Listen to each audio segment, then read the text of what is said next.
Sydney, Australia will push for an international investigation into the coronavirus pandemic at next month's annual meeting of the World Health Assembly, the decision-making body of the World Health Organization (WHO), its Prime Minister said on Thursday.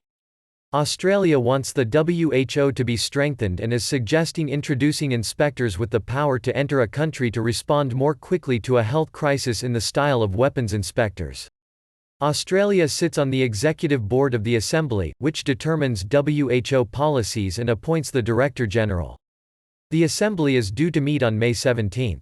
The coronavirus is believed to have emerged in a market selling wildlife in the central Chinese city of Wuhan late last year. It has spread around the world, infecting some 2.6 million people and killing more than 183,000 of them, according to Reuters calculations. The WHO's response to the outbreak has become contentious, with U.S. President Donald Trump accusing it of being China-centric and suspending U.S. funding. Diplomats believe the May meeting opens the door for discussion of Australia's call for an enquiry because agenda items already include calls for a lessons learned review of health emergencies, and urge members to comply with international health regulations introduced after the 2004 SARS outbreak in China. The World Health Assembly is coming up in May.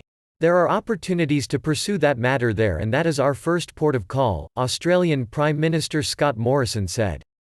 Australia has overcome the worst of its coronavirus outbreak, which is why it has moved on to lobbying other countries to support its call for an enquiry, but it understood that other nations were still dealing with high death rates, government sources said.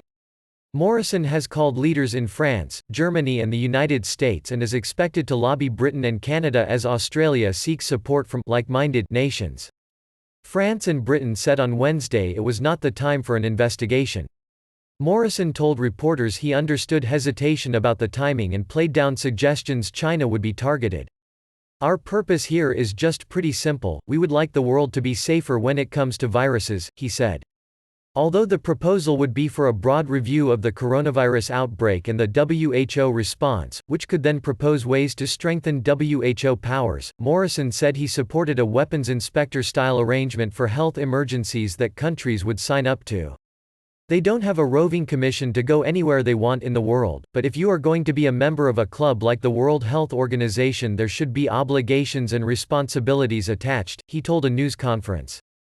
WHO Director General Tedros Adhanom Ghebreyesus has said the agency would carry out an after-action review when the crisis was over. Morrison told Australian broadcaster Sky that nothing was changed after the WHO held a review of an Ebola outbreak in Africa that critics said it handled poorly. Former Australian diplomat and intelligence chief, Richard Maude, said Australia had led coalitions of nations on issues including disarmament, non-proliferation and Russia's downing of flight MH17 over Ukraine. "Australia has a good record of getting things done in multilateral processes, including the United Nations," said Maude, the executive director of policy at the Asia Society Australia. "The problem for Australia right now is that while the objectives, greater transparency and learning lessons, are reasonable and important, the issue of the origins of the virus and the path of its transmission have become so caught up in geopolitics and deteriorating US-China ties that China is very unlikely to cooperate." China has criticized Australia's call for an investigation as political manipulation and accused Australian lawmakers of parroting Trump. Australian Foreign Minister Marise Payne wrote in a newspaper column that no country would be singled out and the WHO's role should be reviewed because Australia wanted strong multilateral institutions.